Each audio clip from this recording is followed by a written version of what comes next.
need to be carried out in order to compensate for the inferiority in numbers on the sides.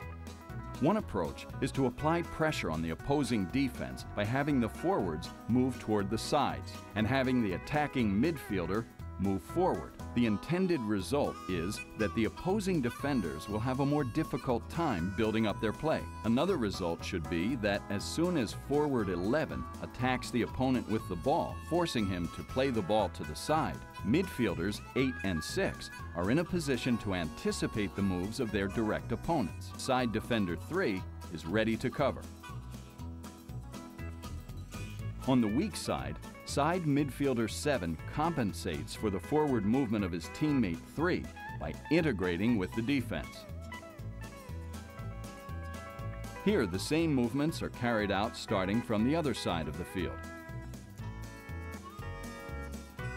Another way to apply pressure in the opponent's defensive third of the field is to require the two forwards and the attacking midfielder to move in different ways. Here, forward 9 remains in a central position, while the other forward and the attacking midfielder move to pressure the opponents on the sides of the field. The midfield and defensive lines carry out the same movements as before. Here, the same movements are carried out starting from the other side of the field. This solution is usually preferred when the two forwards have complementary characteristics. That is, when one is more static, usually the center forward, and the other is more dynamic. There is also another solution, but it entails more risks. If one does not want to move the two forwards and the attacking midfielder, the side midfielder should move forward to pressure the opponent with the ball, while the side defender on the same side should move forward to mark the opposing side player. In this case, too, the side midfielder on the weak side should integrate with the defensive line if required by the tactical situation.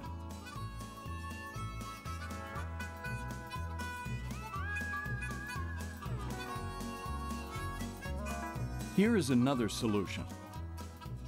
While the side midfielder moves forward to pressure the opponent, the closest central midfielder covers him, and a new balance is obtained with the attacking midfielder moving back a few yards and the side midfielder on the weak side integrating with the defensive line.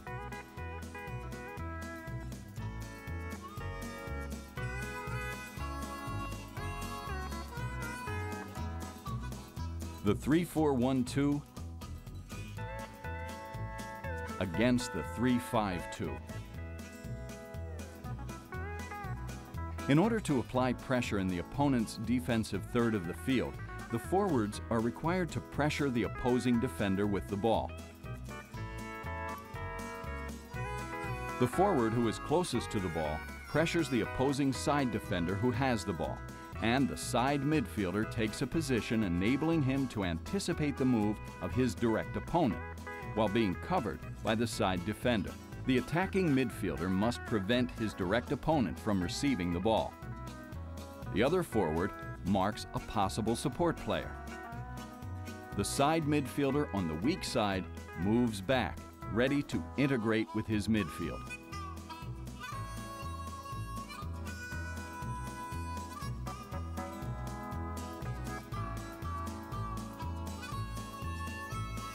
The 3-4-1-2 against the 3-4-1-2. When the opposing team is also playing the 3-4-1-2, one of the problems is the equality in numbers in the defense phase. In this situation, the space available to the opposing attacking midfielder should be limited.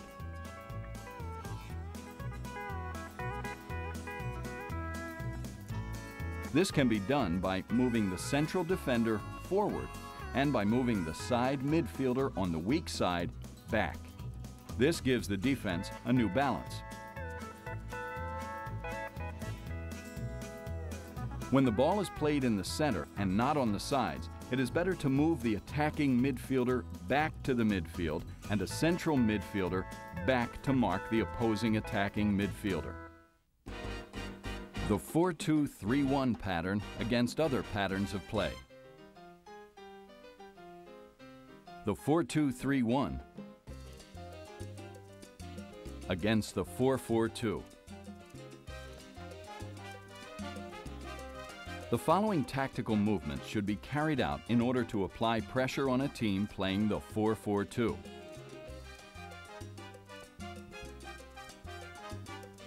The center forward should force the opposing central defender with the ball to play it toward the side, so that the side attacking midfielder can move forward and pressure the receiver. The center attacking midfielder marks the pass to the opposing central midfielder who is closest to the opponent with the ball. The side defender moves forward to mark the opposing side midfielder. The midfielder who is closest to the ball should take a position enabling him to intercept a possible pass to the opposing forward. On the weak side, the side attacking midfielder moves back to mark the opposing side midfielder. The side defender moves to the center of the defense in order to obtain superiority in numbers in relation to the two opposing forwards.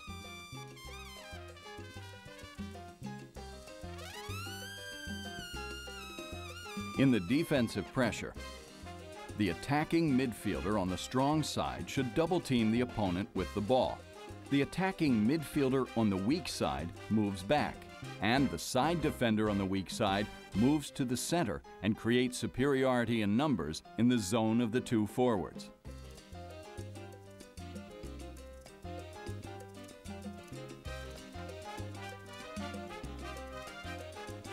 The 4-2-3-1 against the 3-5-2. Against this pattern of play, as it is difficult for the only forward to steal the ball from three opposing defenders, the objective is also to force the opponents to play the ball along the sides in order to establish a strong side and a weak side on the field, anticipate the markings, and thus establish superiority in numbers in the zone near the ball. Therefore, the players should be arranged as against the 4-4-2, with the center attacking midfielder having the objective of pressuring the opposing playmaker.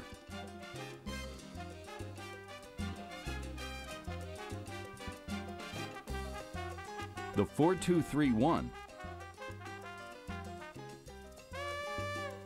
against the 3-4-1-2. Against this pattern of play, the greatest risks come from the wall passes made from the opposing forwards to the attacking midfielder, who penetrates at speed to exploit the 3-against-2 in the center. In order to be effective, offensive pressure should be applied when the ball is played toward the side of the field.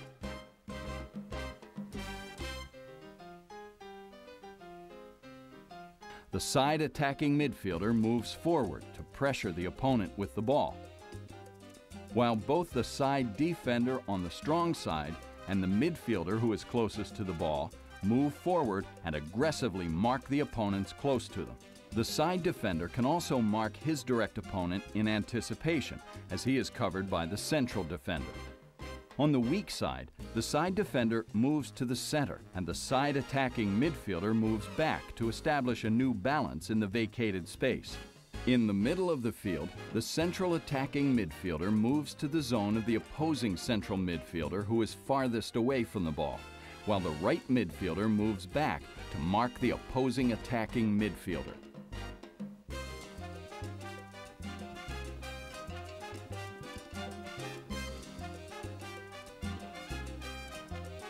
The 4-2-3-1 against the 4-3-3.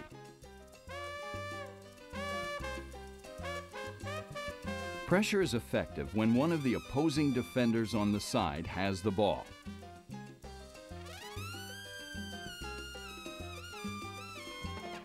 The side attacking midfielder pressures the opponent with the ball, while the central attacking midfielder and the side defender on the strong side, respectively, move to anticipate the opposing central midfielder and wing. The side defender can mark his direct opponent in anticipation, as he is covered by his team's central defender. In the middle of the field, the midfielder aggressively marks the opposing midfielder closest to the ball. The side attacking midfielder on the weak side moves back in order to be ready to integrate with the defense if needed.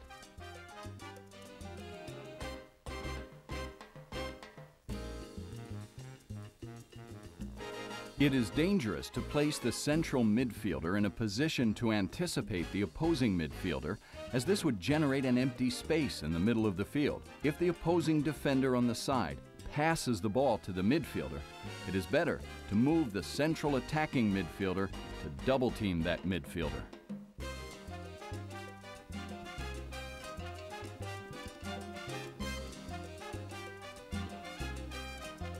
In this case, the side attacking midfielder on the weak side moves back to the midfield so that he can easily integrate with the defense if the opponents manage to get a player free from marking on the opposite wing and the defense needs to shift.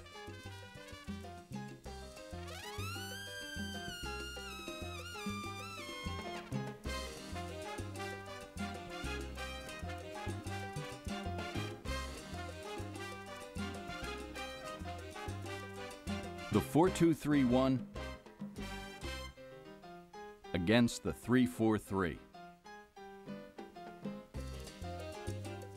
In order to apply effective pressure in the defense phase, the three attacking midfielders should move back to the midfield, thus creating superiority in numbers in the midfield. However, this movement may favor the attacking team's side defenders moving the ball forward, because as they are not challenged, they can establish superiority in numbers on the wing. In order to have a balanced situation, it is necessary for the side attacking midfielder to move forward to pressure the opponent with the ball. However, when he does so, he leaves behind an empty space and an opponent to be marked. There are two options to cover his movement. Either the two midfielders shift the marking horizontally, or the defense line, which starts from the side defender, shifts vertically with the other defender shifting towards the zone where the ball is. Regardless of the chosen option, the forward must mark the back pass to the opposing central defender to prevent the opponent with the ball from finding an easy solution.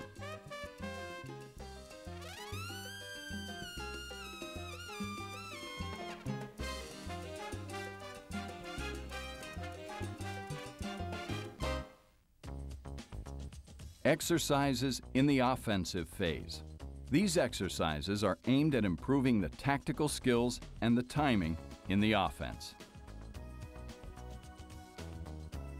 Exercises for the cross pass. The cross pass is one of the most widely used final touches in soccer. It is an ideal way to get beyond a strong defense which has been arranged in the penalty area or at its edge. It can also be a decisive weapon in counterattacks to send the ball behind the defense. Exercise to get free from marking, receive the ball, and deliver a cross pass. The first exercise is mainly about receiving the ball and delivering the cross pass. The player is near the side of the field. After a movement to get free from marking, he receives the ball passed by the coach, dribbles through the cones, and then cross passes the ball from the end of the field. In order to make this exercise effective in all its parts, movement to get free from marking, receiving the ball, dribbling, and cross-passing, the coach should immediately correct any possible mistakes. Whether a cross pass is successful or unsuccessful can depend on the position of the supporting foot, on the rotation of the body, and on the player's balance at the moment he kicks the ball.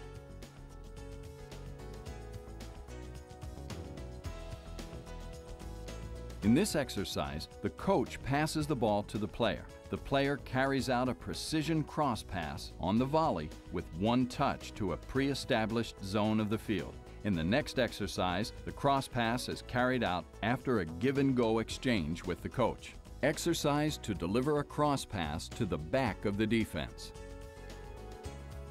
After some individual skill exercises aimed at improving the player's ability to make cross passes from the end of the field, we should coach the players to cross pass to the back of the opposing defense. The midfield and attack are arranged in one half of the field according to the pattern of play the team uses for matches. Here we have two forwards supported by four midfielders. The two forwards are aggressively marked man-to-man by two opponents. The exercise starts with the midfielders who have the ball. They circulate it with two-touch passing from the right to the left and vice versa. They can also pass it to the forwards. When the ball is about to reach one of the side players, the coach gives a signal for the attacking team to quickly make a cross pass for the forwards to receive the ball behind the opposing defense. Besides assessing the technical accuracy and effectiveness of the player who cross passes, the coach should also assess the timing, speed, and direction of the forward's movement to free himself from his marker. The forwards should also be extremely careful not to receive the ball in an offside position, as this example shows. Theme play, small-sided game to improve cross passes.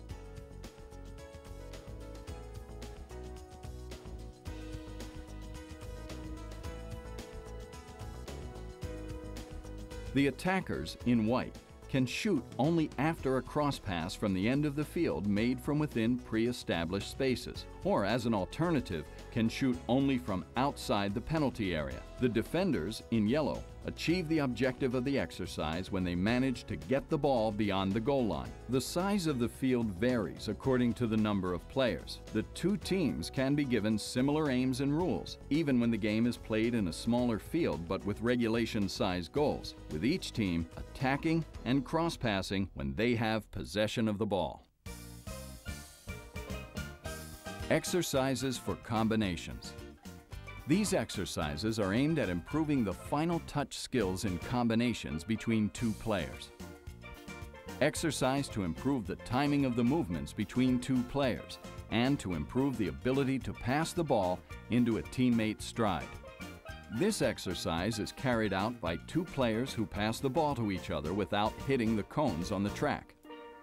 It must be carried out by alternating the starting positions of the players in relation to the cones in order to alternate the foot that kicks the ball and to get used to passing the ball with either foot. At first, the players are allowed to play the ball with 2 touches. Then they are asked